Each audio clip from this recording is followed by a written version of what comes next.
So Erkin Mukhammedov International University in Tashkent. He holds two MA degrees. One is in English teaching with specialism in testing and assessment from University of Warwick, UK languages. So he's involved in many English language teaching reforms in Uzbekistan. He is involved in teacher training, trainer training and materials development projects, and has really contributed much for the English reform projects. And we are really very grateful to him for this. So he was involved in baseline studies, also conducted in non-academic purposes. And his research interests areas are assessment, learner autonomy, and continuing professional development. Currently, Erkin Mukhammedov is exploring assessment literacy of EFL teachers in Uzbekistan. So I won't take much of your time and just give a floor to Erkin. Erkin, are you with us? I have seen you. Erkin? Hello, everyone. Can you hear me? Hello. Yes, we can hear you and we can see your photo. Wonderful, okay. lovely. Thank you very much, Olga, for introduction. And colleagues, can I ask you now to use a chat box and to confirm that you are listening to me, first of all, and then please tell who you are, where do you work. Let's use a chat box in the beginning now. Okay, I can see people can hear me. Okay. Now, please, your name and the place where you work. Yes, I'm not visible. Would you like to see me? So I will switch on my cam a bit later. It's fine. Now, please type your name. Okay, I can already see Urgen State University. Davron, thank you. Murasifwa, okay.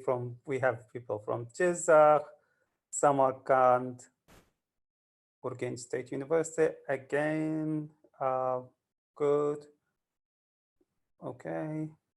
Murad, Urgen State University again. Svetlana from Tashkent. Okay, Nawai. Good. Kamala Raimova, World Language University. Andajan Special School. Okay. Urgench. Good.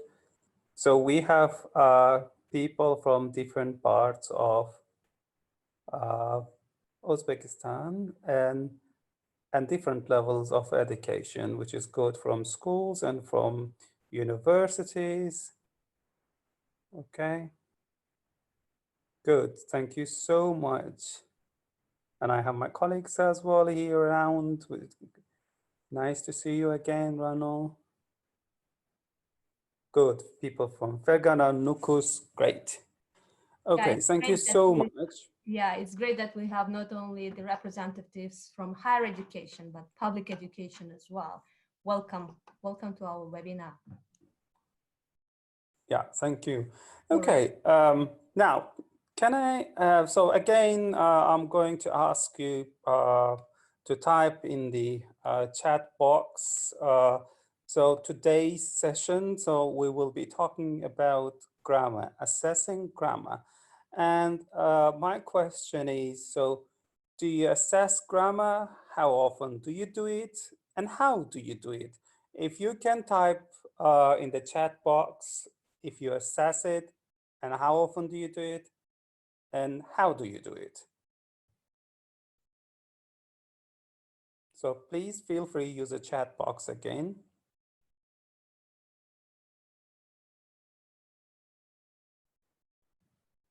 Okay, can you hear me? No one is typing the chat box.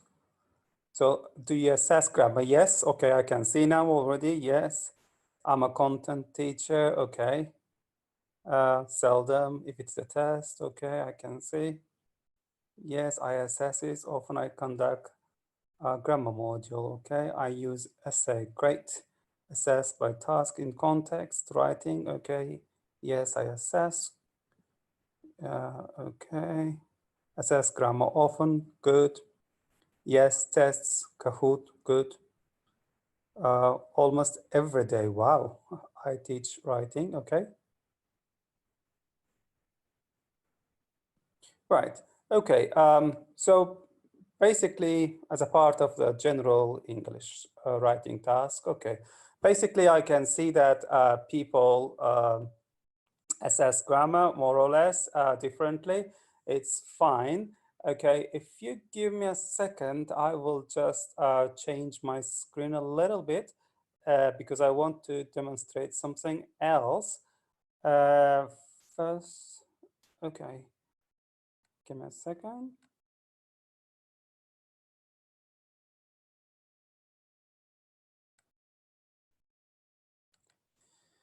Yeah. Okay. Now, recently I came across certificates parents were posting on the Facebook. They were talking about their children's achievement, and they were saying that their children attended the certain language competition and in English, and they got a certificate. I was interested to see what kind of um, competitions they are attending. And then I went online and see this. Actually, you have to pay some amount of money to get the certificate. This is all a Russian site organizing these language competitions. And I said, okay, I asked my son just to take the test. And you can see on my screen one of the first questions. It says, "Выберите правильный ответ." So you can see here, it says Malta is a small in the Mediterranean, right? So if you look at here, so basically, yes, that this is not assessing grammar, but can you please type in the chat box, what are they assessing here?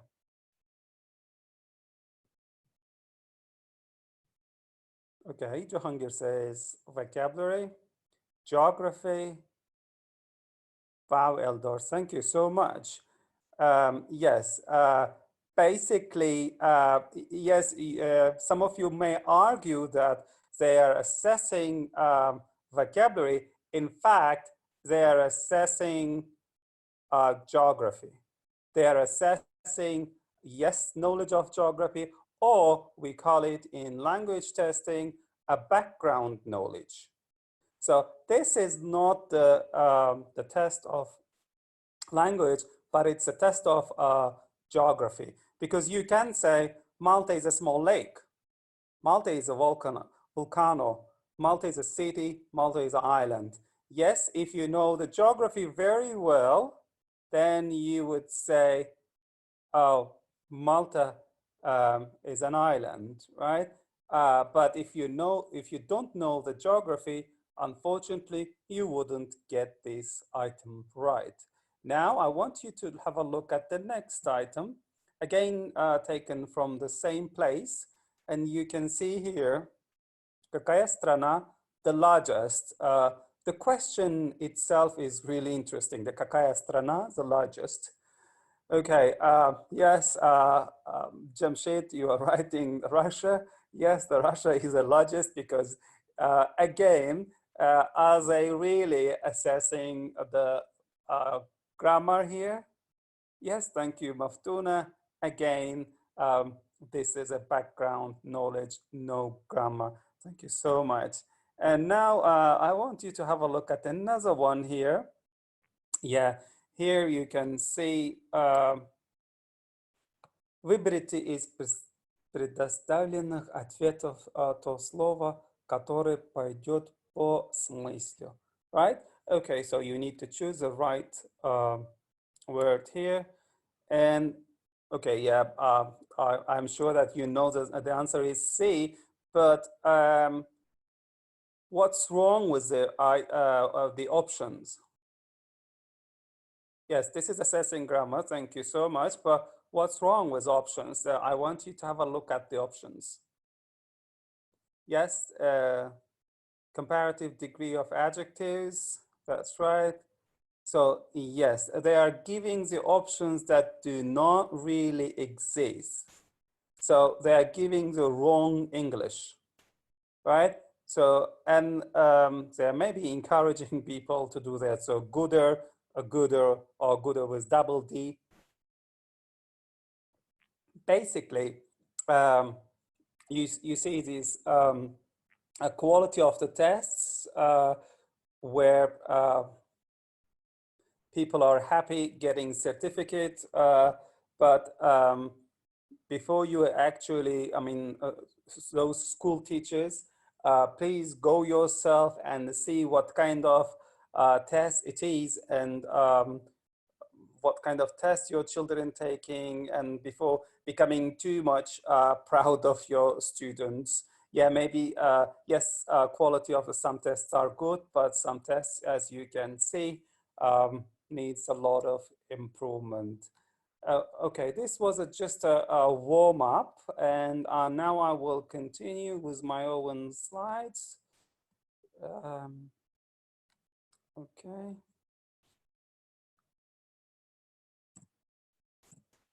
Okay, now I would like to start from the historical perspective. So how did the teaching methods treat the grammar testing? And we all know that grammar translation method was more about learning structures of the language and translating, right? And learners were asked to recite grammar rules and provide accurate translation of a text, or supply grammatical accurate words. So this is how a grammar translation method dealt with grammar testing. And this, I can't really say that this was in the past, because it's still going in some parts of the world. People are still asking their students to tell the grammar rules, and as well as to translate big texts, because I was witnessed myself during my observations in different even universities and schools as well. So that's how grammar testing working. And direct method, we know that direct method usually focuses on the target language, and students are asked to speak English all the time, and because it was thought that grammar would be learned through the exposure and interaction, and in much as the same manner as a native speaker, and acquire the first language. And now communicative language communicative language deals with the grammar a bit differently. Here, it's believed that grammar is evaluated by its correct use within the communication through listening, speaking, reading, and writing in the target language. Okay, this was a short historical perspective to grammar testing.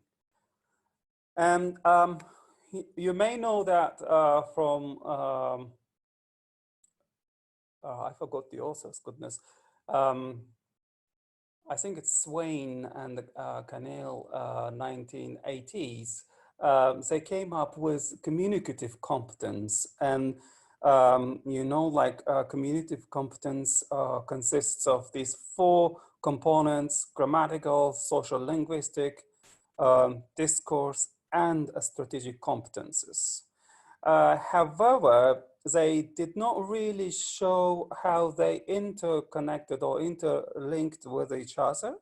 And later, oh yes,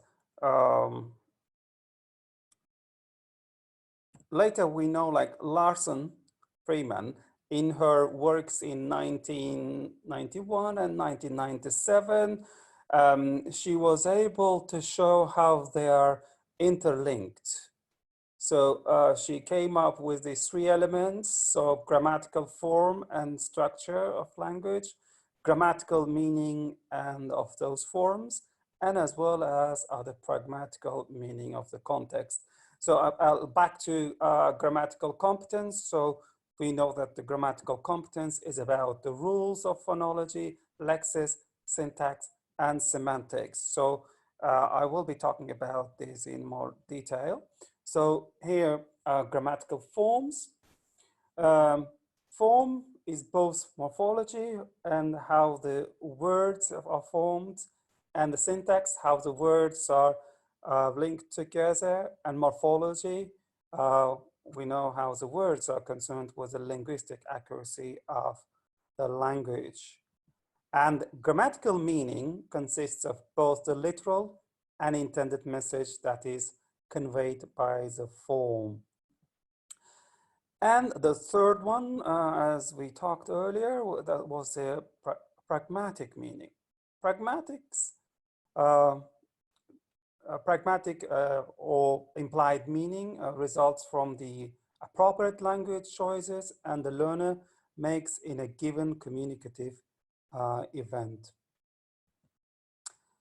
Now, we little bit talked about form, meaning, and pragmatics. And let's have a look at now designing assessment tasks, grammar-based tasks. So here, we have to, first of all, focus on what kind of response we need. There are three possible versions here, we can say. So selected response. Selected response means then we will have to use different test methods like multiple choice, discrimination task, and noticing task. If you don't understand, it's still fine because I will be talking about each of these again in more detail. And the next one is a limited production. For limited production, we use the test methods like gap filling, short answer tasks, and dialogue answer. And the last one is extended production. For extended production, good examples are gap filling and role play. So let's talk about each one separately and have a look at examples. So here is a selected response, a multiple choice form. As you can see here, so options are given. So we are assessing the form here. Next, and another selected response, but here we are assessing the meaning. Again, multiple choice method.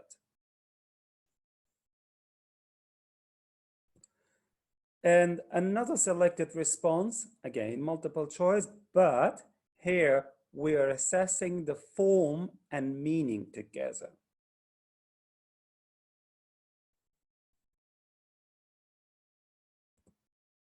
Selected response and discrimination tasks.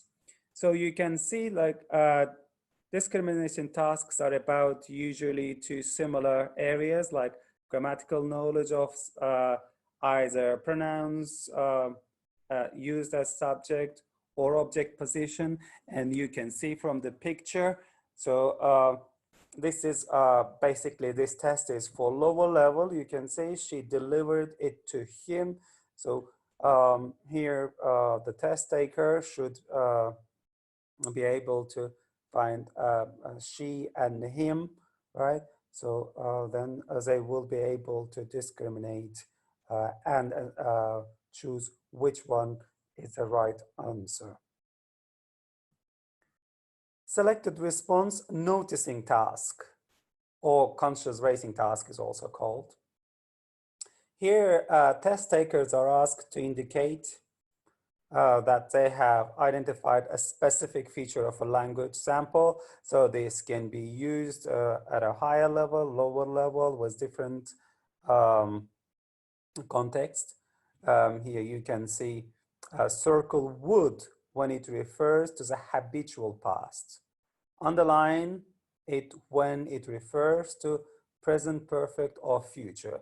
Basically, this is a little higher level. I guess it's around B2 and above, if not mistaken. And here, limited production, so gap filling. Here we will have to make a decision about dichotom scoring or partial credit scoring. Dichotom scoring means you have to accept the answer as a correct or wrong. There is no half a point. So a partial credit scoring means you may answer might be partially correct, and you have to accept if the half of the answer is correct.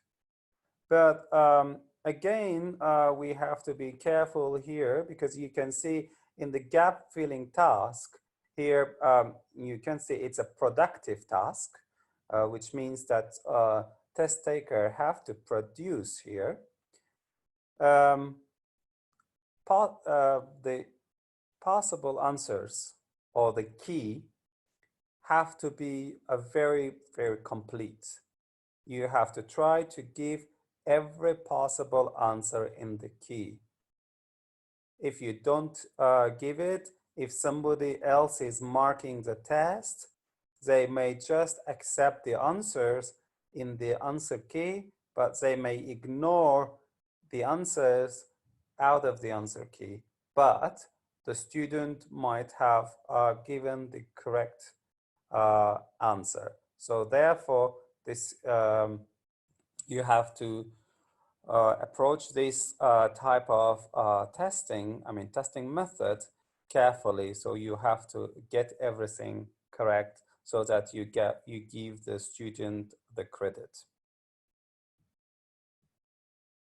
And the next is extended production or information gap. So basically, so far we talked about discrete items. Now, extended production appeared with the development of the communicative language teaching and communicative approach to testing. So in the extended production, now you will have to give students a little bigger context so that students can interact and can make their own kind of a context where you assess them within the context. Here, for example, within the information gap, you may want your students interact within the certain topic, for example, question formation, maybe other topics, right? But then you will have to have a rating scale to assess this. And yeah, when you want to, before you assess this, you will have to define the grammatical abilities that you are going to focus on, like as we told earlier, question formation, right?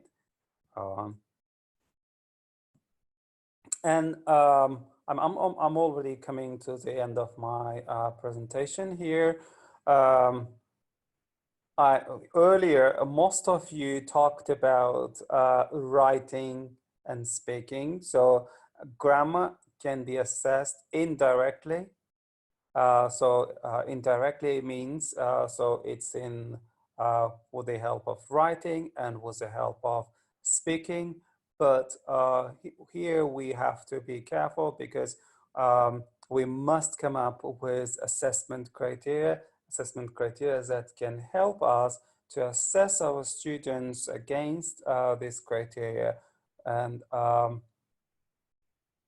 focus on the criteria very well, because this is analytical assessing rather than holistic. We don't usually do holistic. If we go to holistic, then we start comparing students. So when we have assessment criteria, we don't usually compare students to students.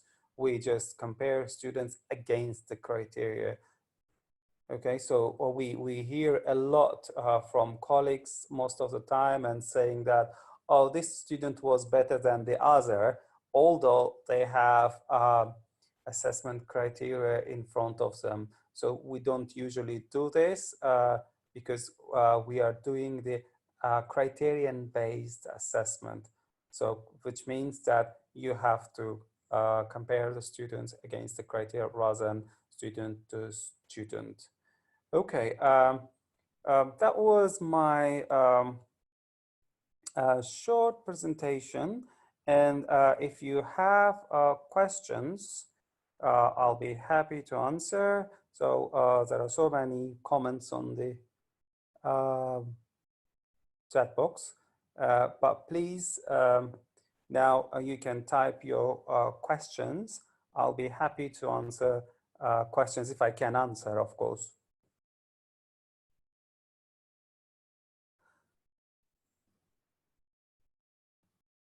So here is a question about checking spelling.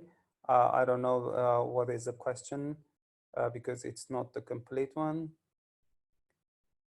Okay, thank you. If you have questions, please ask. IELTS rubric, analytic or holistic?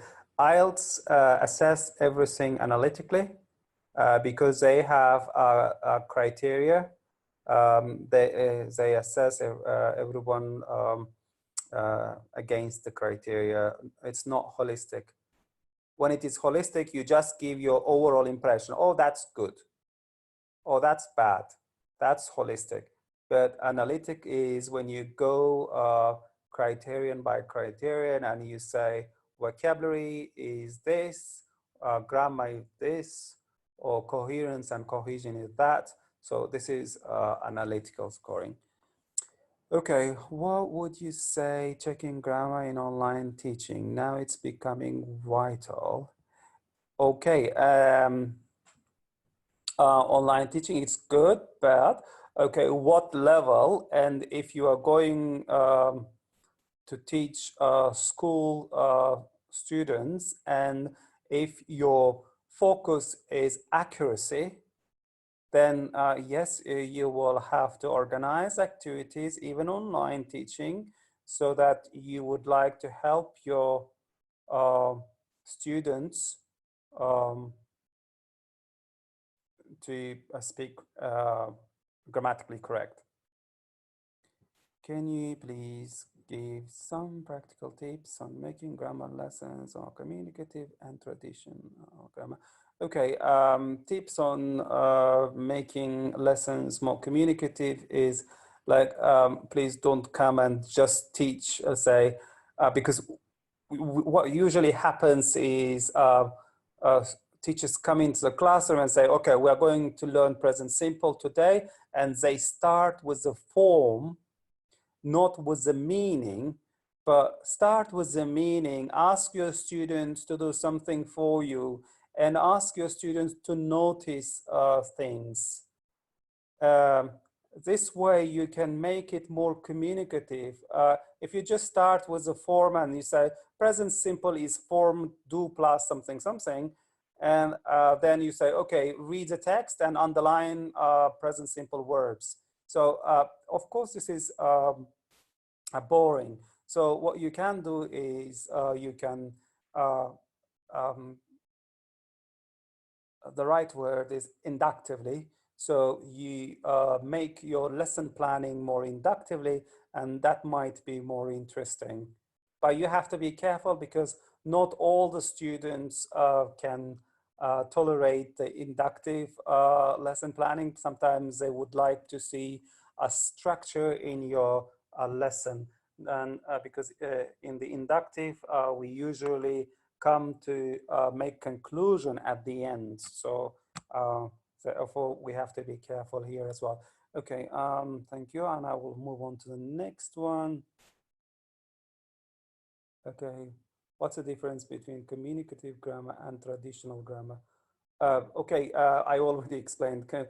Traditional grammar is when we come and start from the form rather than the meaning. When we communicative, we actually start with the meaning, and then we go to the form at the end, and we make the class more interesting and communicative. Okay, do you use rubrics when you're assessing grammar? Yes, yes, you can use rubrics when you are assessing grammar indirectly. For example, when you are assessing essays. When you are assessing essays, yes, you use a certain set of criteria maybe, where you look at the grammar, maybe the accuracy, and then assess your students. Okay, according what criteria should we assess students' skills in credit mode? Can I have a moment of your attention, please? So there are some people raising their hands. Just asking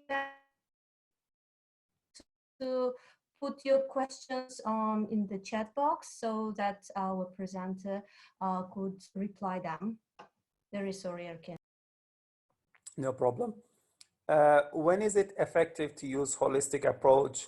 A holistic approach maybe can be used if you have, I don't know, maybe you are assessing thousands of the students, but you still need both holistic and analytical approach. You just give overall impression. So that's what I can say about this, Jahangir, sorry. I'm an SP teacher. What do you think of the effectiveness of teaching on certain grammatical structures which frequently used?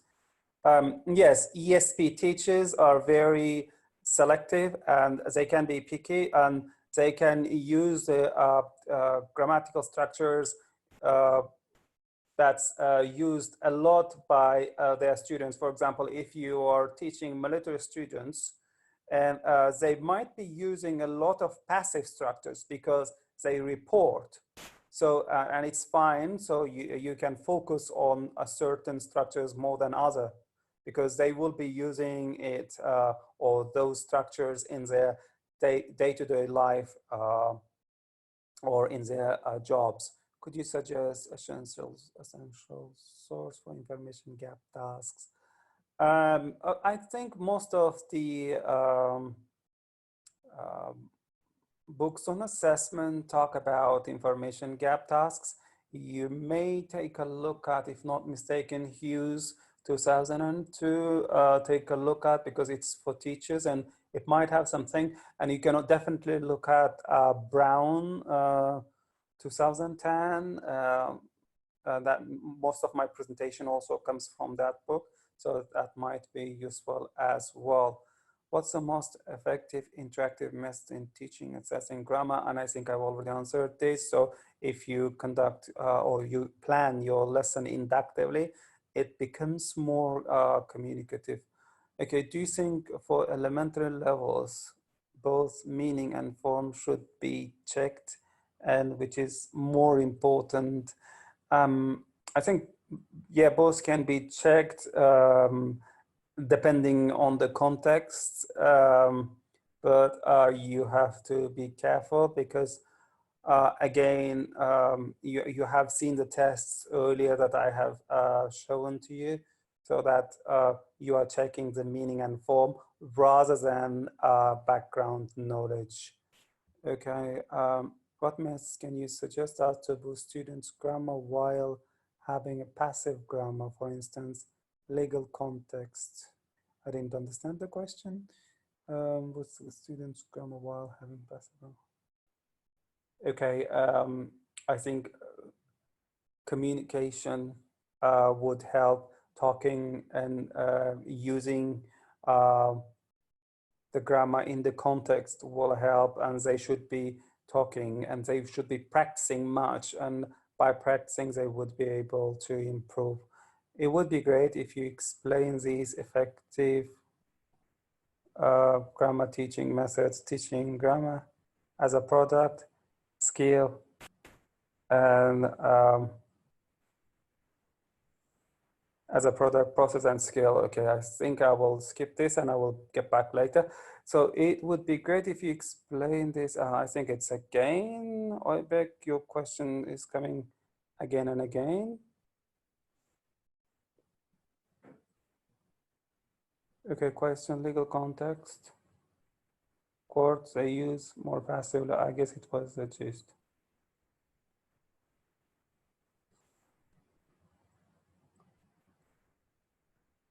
Okay, I don't know, but to me, it's like when you communicate, you will be able to use grammar structures in your speech, but it depends, of course, the context are coming out from different contexts. You will be able to use different grammar structures. As I told earlier, for example, if you work with let's say when you come to your boss, you use a different language because you report to them. When you report to them, of course, the language structures you use would be different. Can communicative methods effective and useful to test takers? Thanks. Of course, for test takers, it's not easy for test takers, but if they are able to show their skills to use certain grammar structures in the right context, and that's their advantage. So we don't usually, I mean, we usually use the grammar in context, right? Without context, it would be able, we wouldn't be able to express ourselves. Can we use self-assessment in grammar? If yes, there's a special criteria. Self-assessment, yes, you can use it. You can use self-assessment if you look at European Language Portfolio, for short ELP. Look at ELP and you can see how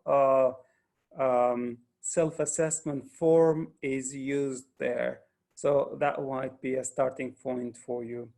It would be better if participants are more specific when asking questions. Yes, that's right, thank you. So let me paraphrase it. ESP context, we are not much focused on grammar. We have passive grammar. I mean, later dynamical grammar.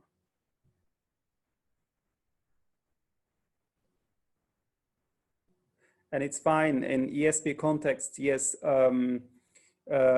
because you may be paying attention a lot to vocabulary, but you still need some grammatical structures that's mostly used by your students, and they are authentic context. And by authentic context means what sort of grammar structures they would be using more or less in their working life.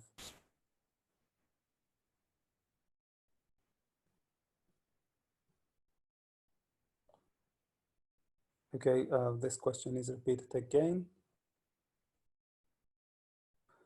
Okay, any other questions?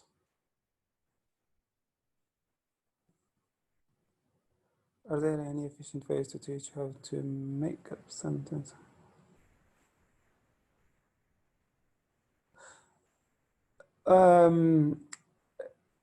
Making sentence correctly, I would say listening, because we must listen. We must listen as well as practice grammar. For example, most of the times teachers actually recommend Raymond Murphy's books for practicing grammar. But the problem with the Raymond Murphy is that you know that each unit is focused on certain grammatical structure, and students do it automatically because on a certain units they would be asking a certain grammatical structure, and therefore they don't even sometimes read and they put the same structure. But I would rather ask you to take a look at different, for example, there are Macmillan books that says a grammar in context. So a grammar in context might be better than maybe Murphy.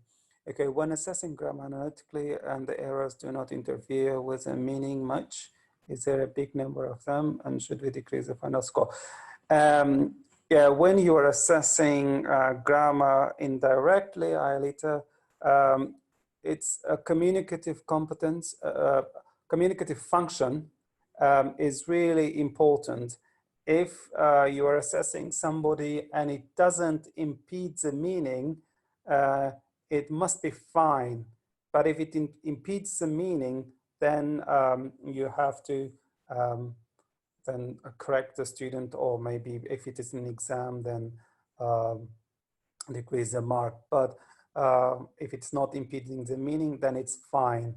If it's not interfering in the communication at all. As you know, grammatical.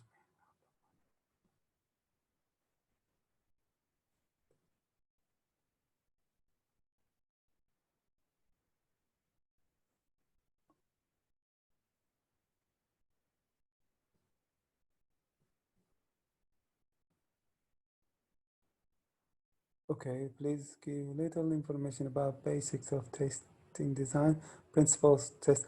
I think this is a totally different topic, and because principles of test design and others, maybe we can focus in our different webinars, because it's also a big area.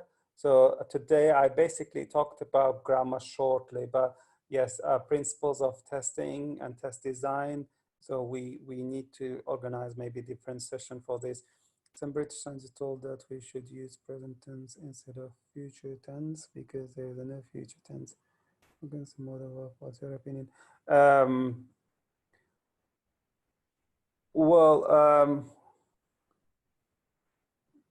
Because future has its own function as well, and as well as a present tense, and we know that present simple can be used for future meaning as well. So, but we still need future tense. I know that some scholars do not really recognize future, but most do. If we employ grammar test, what's the main?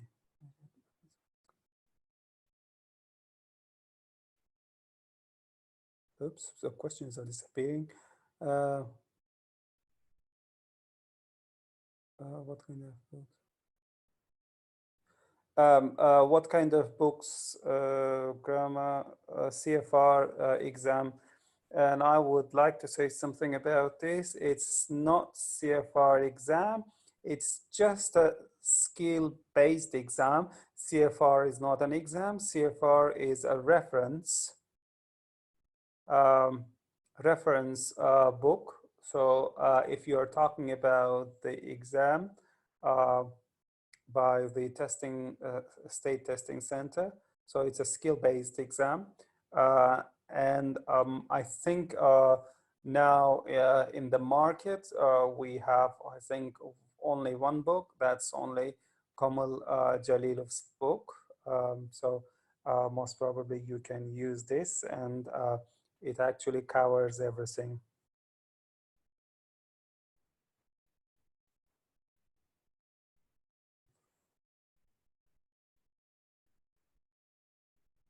Okay, sorry, I don't know these applications like ZipGrade and iGrade, so I can't answer the question. Thank you for your sharing experience, teaching grammar, thank you. Okay, Kahoot, it was better, thank you. Thank you for answers of webinar as well, thank you very much. Okay. Okay, I think I answered most of the questions that I could read. Okay, thank you so much. If you don't have any questions, we will just finish this webinar. Yeah, so thank you, Erkin. Thank you very much for a very interesting and I guess very useful and effective and productive webinar. I guess it will be used and applied by our participants in their professional, in their practice, teaching practice. So if there are no other questions, I would be, yeah, as I see in our chat box, there are no other questions, and I would join the participants and really thank Erkin for the webinar. And now I would like to share my screen, if you let me, and share the, just to show the answers to the questions that were left from the previous webinar with Rod Belaisa. Actually, there were not so many questions left out because Rod as well tried to answer the majority of the questions. Still, I would like to share my screen with you and show the replies to some of the questions that you had last time. So can you see it? Yes. Yes, great. Okay, so the first question that wasn't answered last time is about the difference between colloquial and spoken English. Please, I hope you can see the answer from Rod. I'm just going to read it. Not all spoken English is colloquial. Spoken production, as in a politician's speech or a lecture at the university, for example, is likely to be formal in nature and would contain few colloquialisms.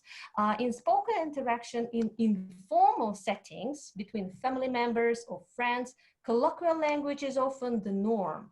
This would include contractions, informal lexical choices, little attention to constructing utterances precisely, and in extreme cases, the use of more vulgar language. So I guess this is a full answer to the question. The next question that we had last time was about posh people and the language they use. What are the words or word combinations that posh people in UK use? And Rod suggests kind of explanation of what language is that posh people use. So the main way in which we notice poshness in native speakers is phonological. There are still people who aspire to an Oxford or BBC standard when they speak. Just listen to the Queen, for example, who is always very careful about her accent when she speaks to the nation in a message on TV or radio. In vocabulary, posh people may prefer more formal alternatives, avoiding colloquialisms, but there is, as far as I know, no list of posh vocabulary. Thank you very much for all participants. Thank you for being with us today. And we hope to see you next time, next Friday on the 8th of May at 4 p.m. And the topic of our next webinar will be, do you like reading books in English with Rosalia Zerianova? So thank you very much for being with us. Thank you, Erkin, for the presentation. I hope that you will join us next time as well. And I'd like to announce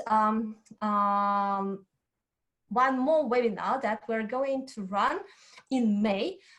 It will be on the findings of our preset project.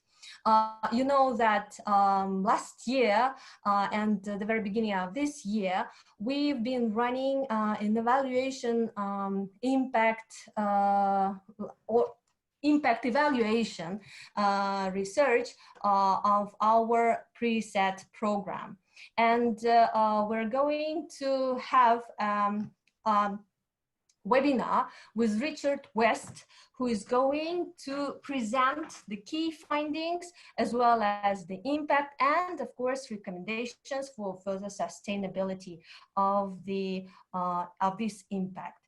So I hope you will join us. There will be an extra communication around it in our website as well as on our social networks. So please follow it. We will be happy to see you on this webinar as well. So if there are no other questions, then thank you very much to everybody and see you next Friday in our next webinar. Bye. Thank you so much. Bye-bye.